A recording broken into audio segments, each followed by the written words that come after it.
Дорогие друзья, всех приветствую. Всем добрый вечер. Меня зовут Анна Чайковская. Я энергопрактик, регрессолог и коуч по международным стандартам ICF. Это крупнейшая в мире федерация коучинга.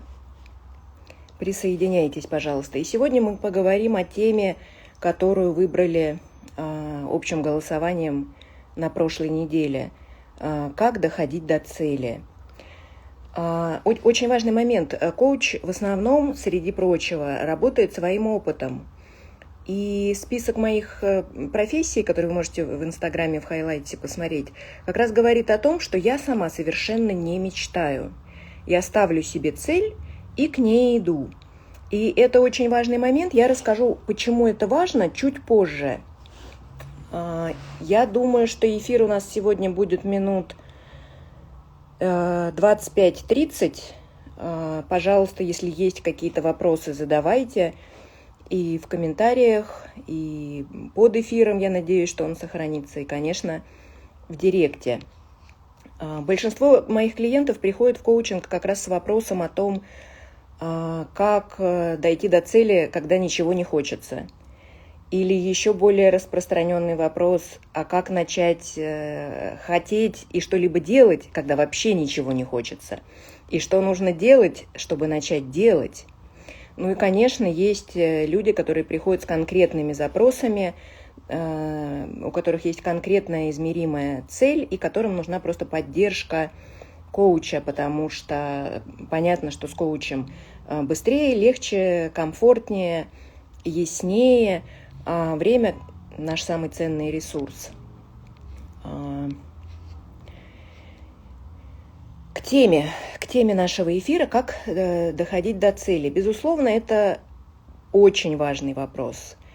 И, безусловно, это очень важный запрос и на коуч-сессию. Но у меня сейчас не 3 месяца на этот эфир, а именно столько мы работаем в коучинге с клиентами, примерно 8, 10, 12 сессий, для того, чтобы его проработать и только начать это движение. Потому что предшествует этому огромный пласт работы и проработок, не сделав который, идти к целям практически невозможно. И давайте их сейчас просто перечислю, но подробно мы на них останавливаться не будем, потому что это действительно очень будет тогда долгая история и, может быть, даже не очень конструктивная. Итак, что вообще мешает и что стоит между нами и нашими, казалось бы, такими желанными целями? Во-первых, одно из самых распространенных – это страх совершить ошибку. Это страх поверить в себя, разрешить себе ошибаться, разрешить себе падать. Вот прежде чем идти к цели, с этим очень важно разобраться. Следующий момент, который мешает нам в нашем движении к целям, это понять вообще, какая на самом деле ваша цель. И этот блок работы подразумевает достаточно глубокие мыслительные трансформационные процессы на уровне «кто?». Потому что не поняв, кто я на самом деле, чего я на самом деле для себя хочу, какой я, что мне важно, в чем мои истинные ценности, потребности, в чем моя корневая миссия, нет смысла говорить о целях, потому что тогда мы бесконечно будем упираться в блоки, во внутренние протесты. По-моему, как раз на позапрошлом эфире мы об этом говорили, о том, когда вроде тебе кажется, что ты хочешь идти к какой-то цели, и почему-то ты понимаешь, что ты не можешь, или ты пытаешься сделать первый шаг, и цель теряет интерес. Вот это именно поэтому, это значит, что цель не ваша. А для того, чтобы понять, какая цель ваша, надо сначала понять, кто вы есть на самом деле. Это тоже разговор не на 2 минуты. Следующий важный момент, который очень мощно блокирует наше движение к целям, это ограничивающие убеждения и установки. И здесь, конечно, целый огромный блочище просто, с которым нужно разбираться, и разбираться с которым бесконечно сложно, потому что в основном вот эти условные ребята, мыслеформы, установки, убеждения, можно назвать это как угодно, они находятся в нашей серой сумрачной зоне, и очень часто мы о них не знаем. А они сидят в нашей голове и рассказывают нам о том, что у нас ничего не получится, и о том, что ты жирная корова, и вообще сиди на попе ровно, тебе это не надо, и не надо смотреть, что у кого-то получается, а ты, дурочка, ты этого сделать точно не сможешь, потому что они умные, а ты в школе училась на тройке.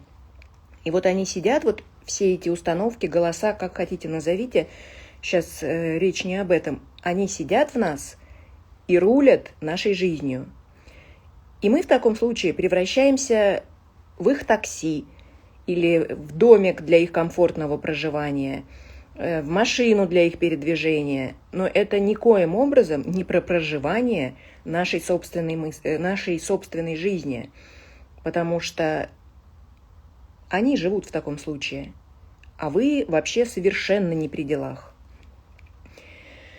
Но это вообще очень грустная отдельная тема, поэтому о ней мы сейчас тоже не будем.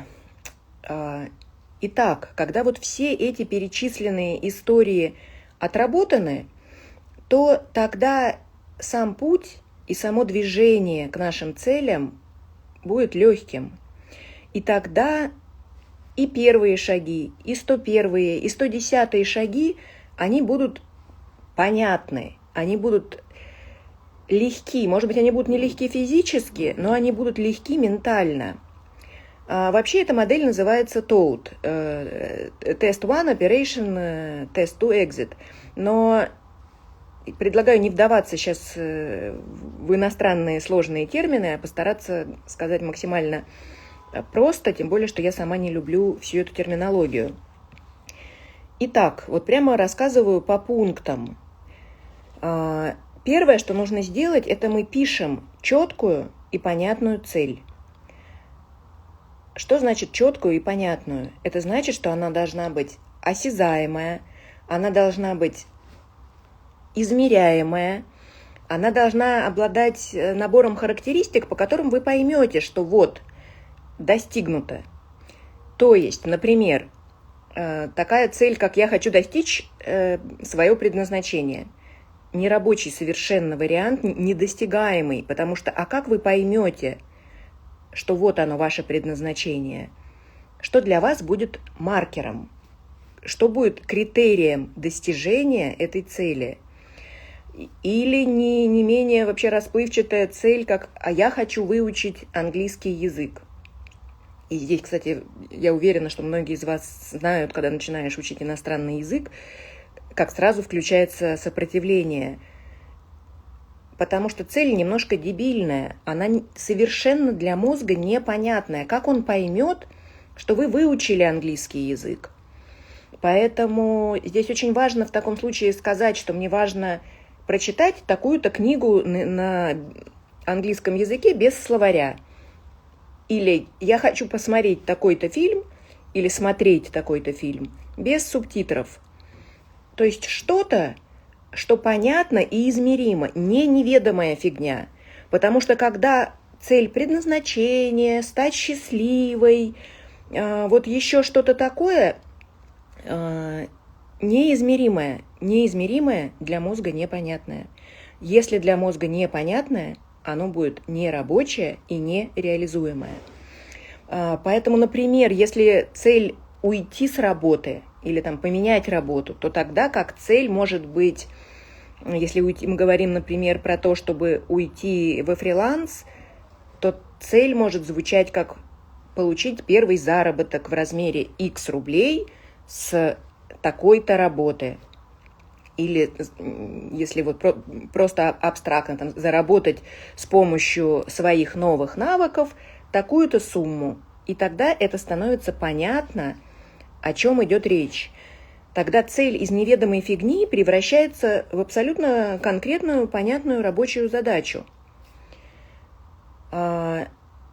Окей, скажете вы.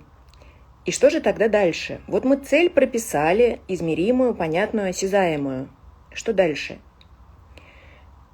Здесь тоже вот начинается достаточно грустная история, потому что ответ может быть только один.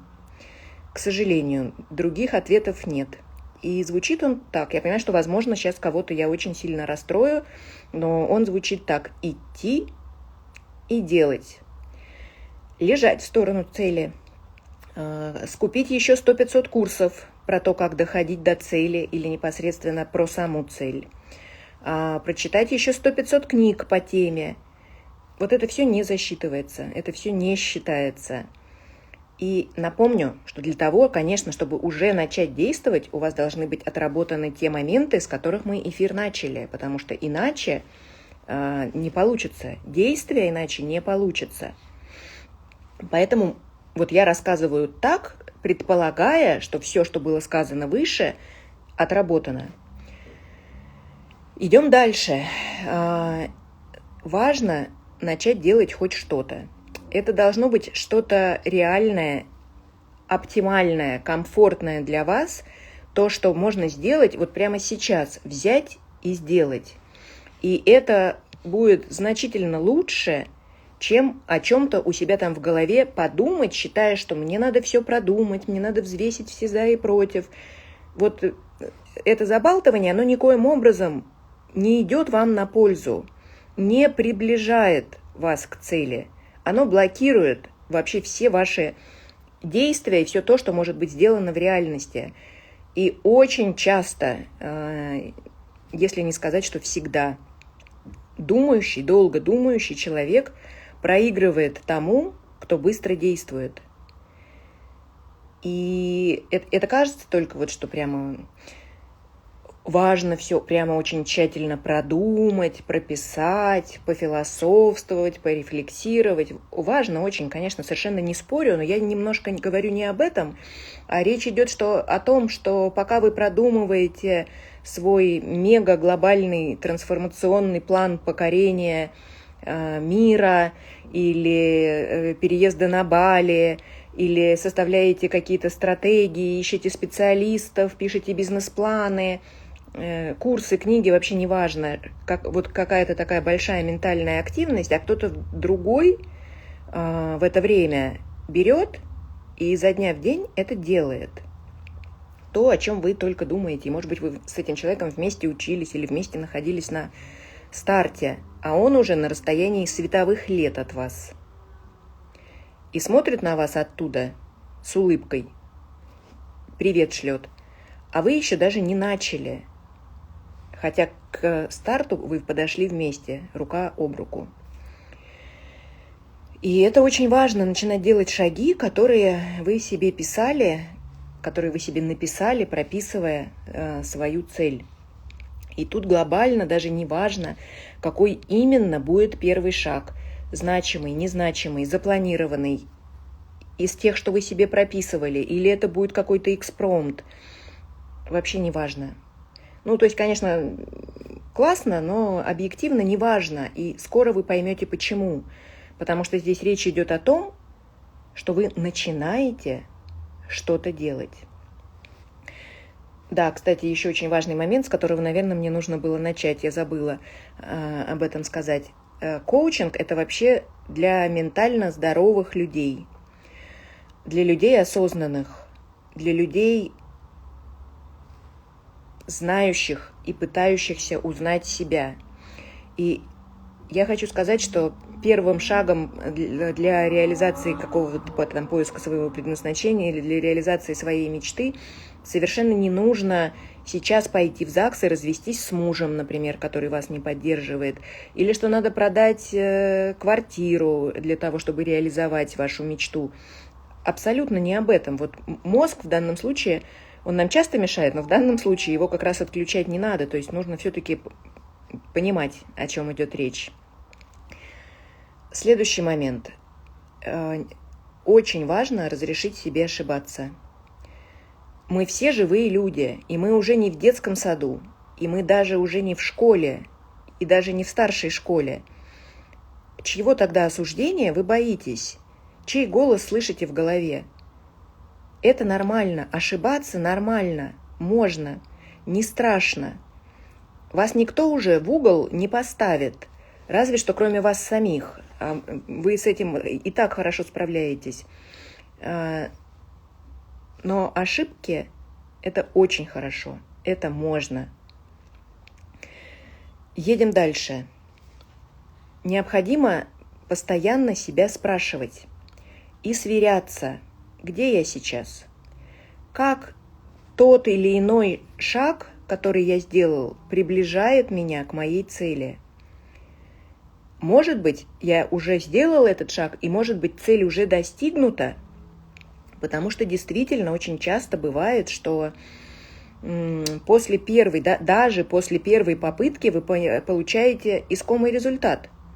Вполне такое может быть, но ваши фильтры восприятия заточенные на постоянный негатив, на постоянное недовольство собой, на убеждение в том, что вы жирная корова, никчемный человек, подставьте свое, у нас у каждого может быть свое, не дают вам увидеть и оценить огромный масштаб уже проделанной вами работы. И очень часто на коуч-сессиях мне клиенты рассказывают о своих бомбических результатах, которые они достигли за неделю. И я спрашиваю, а как вы себя похвалили за проделанную работу? А как вы себя обычно хвалите? А как вы отмечаете вообще свои маленькие и немаленькие победы? Как правило, никто себя не хвалит, победы никакие не отмечает и вообще страшно удивляется, когда я задаю такой вопрос. Но почему я его задаю, я расскажу чуть позже, потому что это все тоже очень важно и напрямую относится к нашей теме. Проговорили о том, что после каждого нашего действия нужно возвращаться к своей цели и сверяться, по-прежнему ли я это хочу, по-прежнему ли эта цель меня драйвит, по-прежнему ли мне это важно. И здесь тоже такой важный момент бывает периодически, что есть мнение, что раз я поставил себе такую цель, умри, но сделай, я обязательно должен ее достичь. Умереть, костьми лечь, но дойти до нее. Из серии «Пацан сказал, пацан сделал». Вот это опять ограничивающее убеждение. То самое, с которым мы должны проработать до начала движения к цели.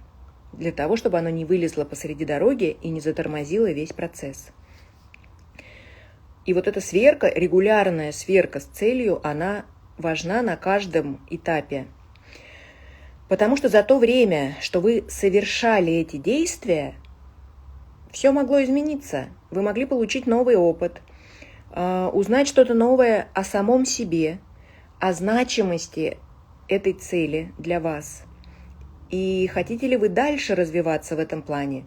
Или вы готовы поставить себе новую амбициозную цель? Можно все.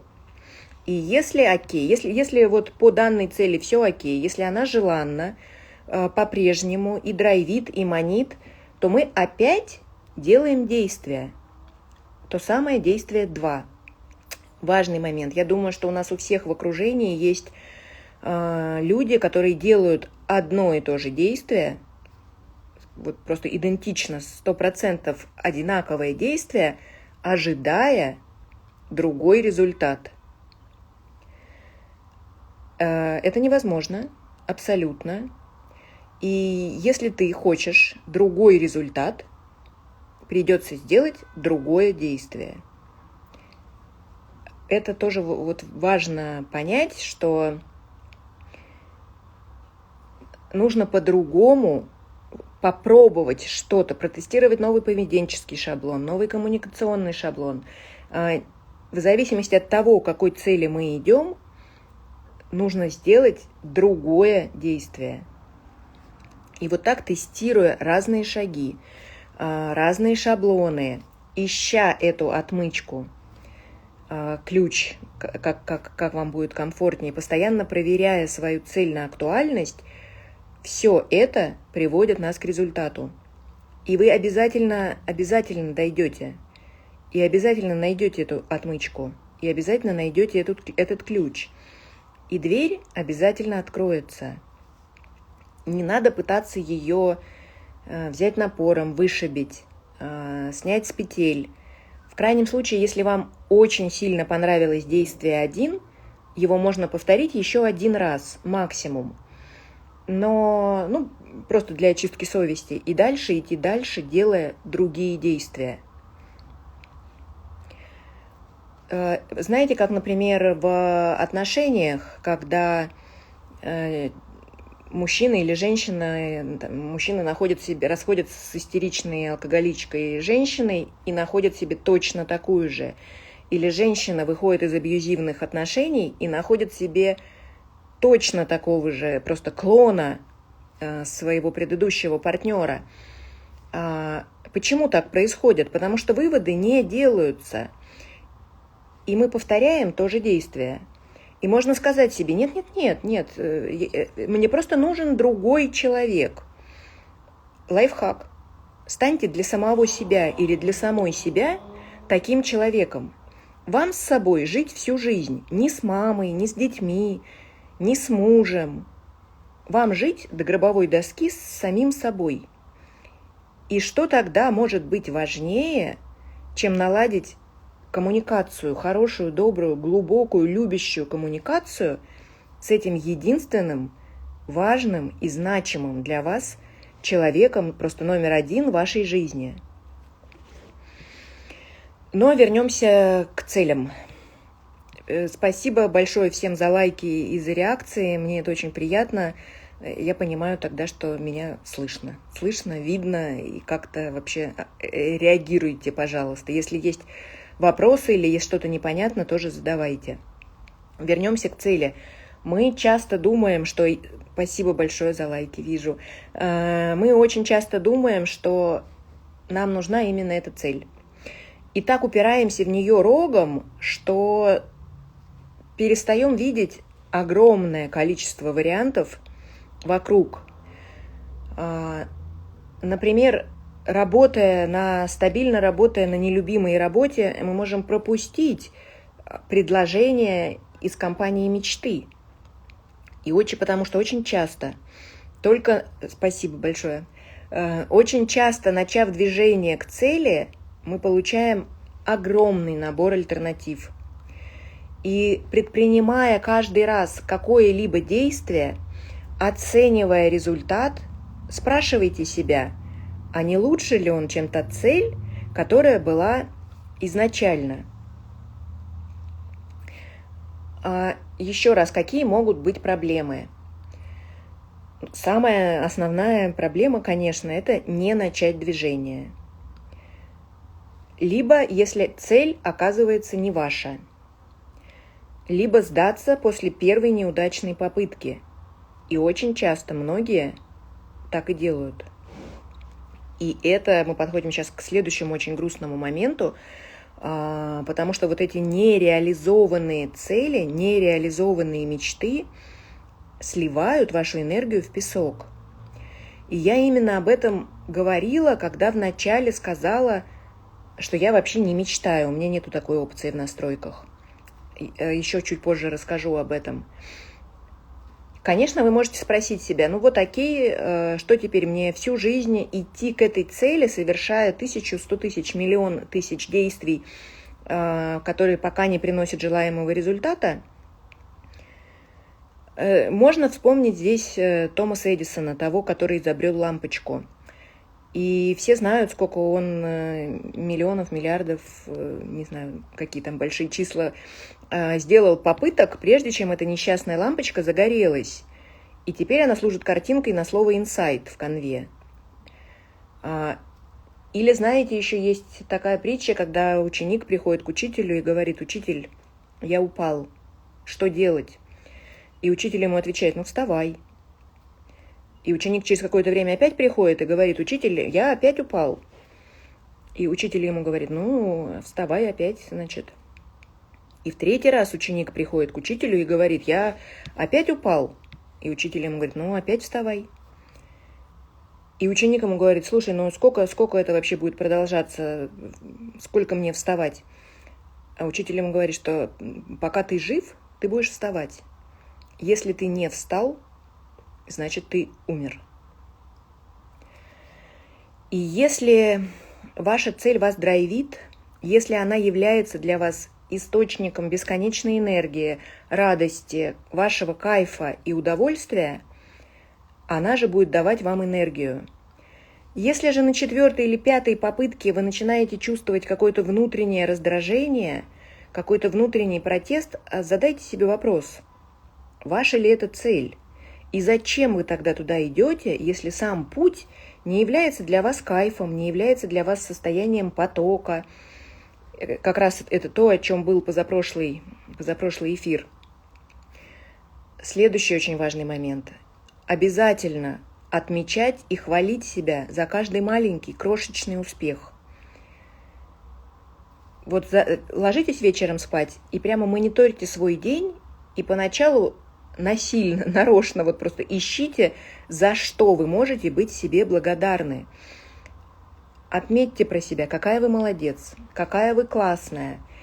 Это очень важный навык. Уметь радоваться своим победам, уметь хвалить себя и, что самое главное, видеть свою динамику, видеть свои победы. И вы можете спросить, а зачем это нужно делать? Я же ничего такого не сделала. Это обычная моя ежедневная рутина.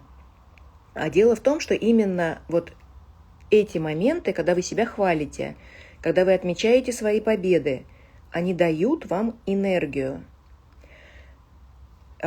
И это как раз следующий сейчас будет важный момент про то, как не сливать эту энергию, куда мы ее сливаем, и где тут источник, от которого можно напитаться и быть всегда в ресурсе.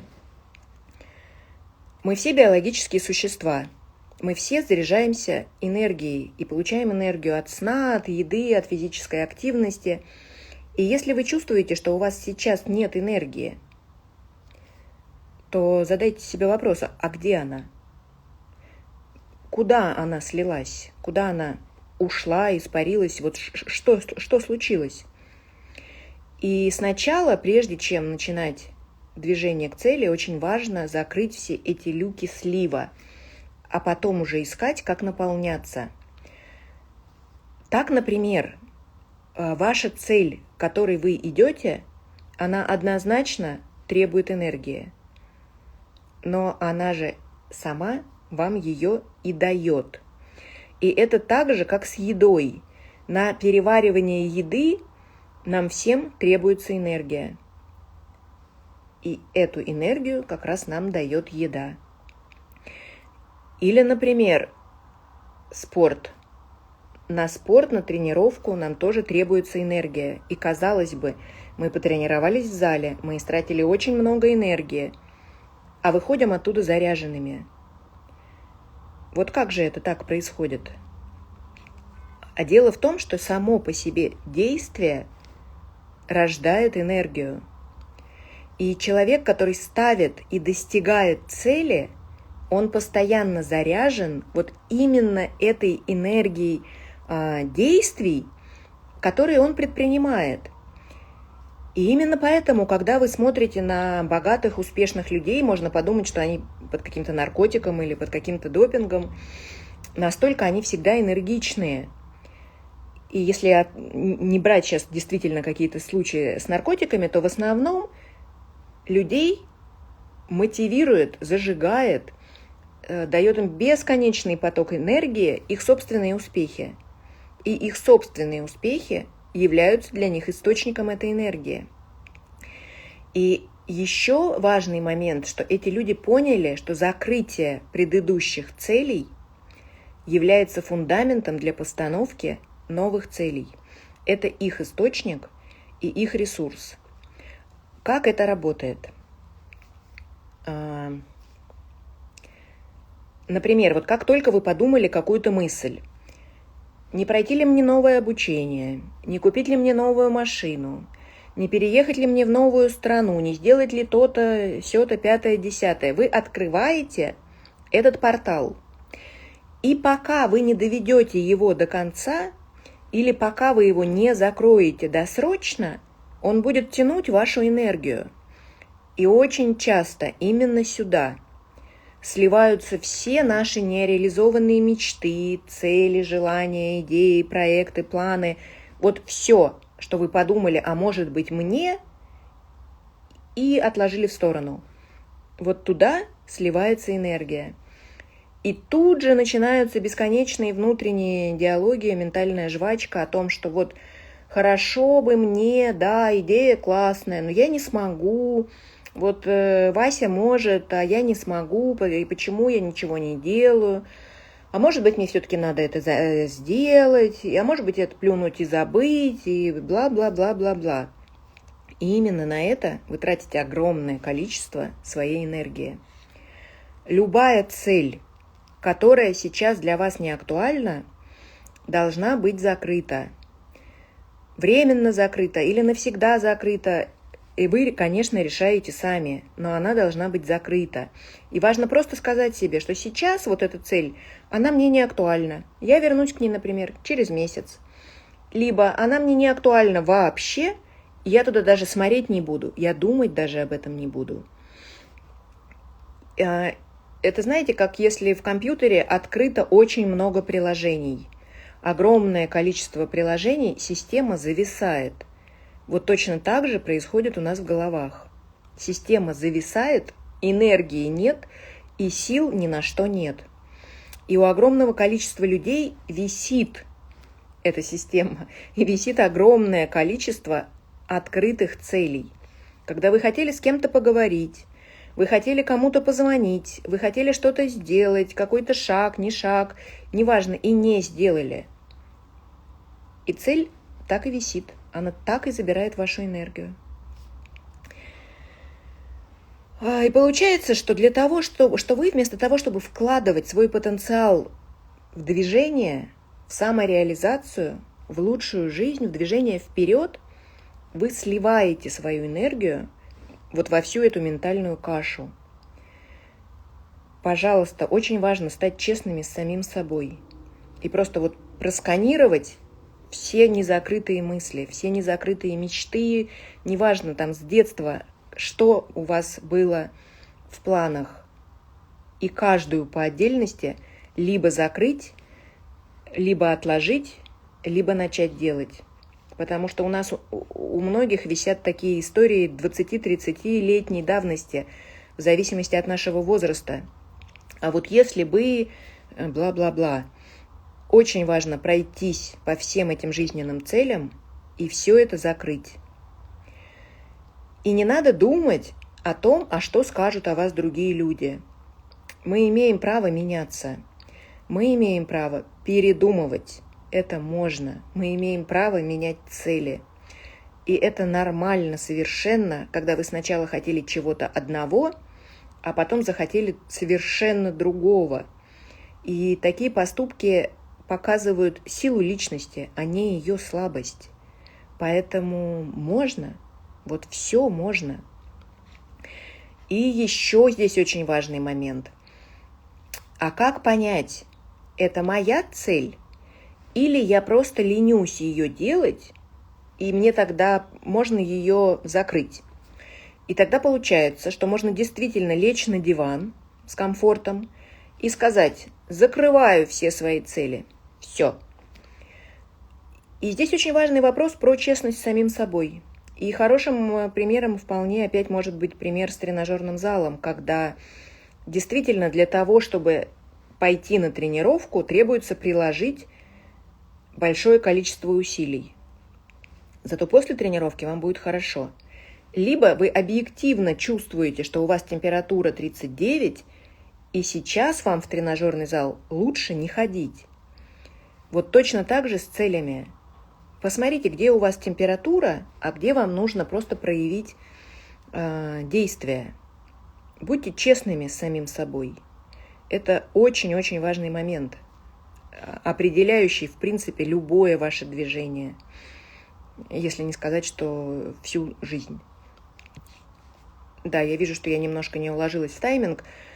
Будем уже заканчивать. Я в конце хотела рассказать одну очень классную историю, притчу, как я очень люблю. В 20-х годах 20 века один китаец приехал в Америку, там был экономический кризис, И он на волне этого кризиса организовал крупную чайную компанию, очень успешную. И прямо все у него классно развивалось, и через 25 лет на юбилей фирмы он устроил очень большой праздник, на который приехали политики, видные деятели, журналисты. И один журналист его спросил: китаец, а как это вам так удалось? Такие сложные экономические времена, когда все разорялись, а у вас случился подъем. Секрет расскажите, пожалуйста. И китаец говорит, что понимаете, в чем дело? Я когда приехал, я английский очень плохо знал. А на английском языке иероглиф возможности и иероглиф кризис звучит одинаково. И я видел, что из каждого утюга, из каждой газеты, везде слышались эти слова о том, что возможности, возможности, возможности. И секрет прост. Я видел эти возможности. Классная история. Где внимание, там и энергия. Фокусируйтесь на своих возможностях, а выбор есть всегда. И решение о том, какую проживать жизнь, только за вами. Всем классного вечера. Спасибо, что были со мной.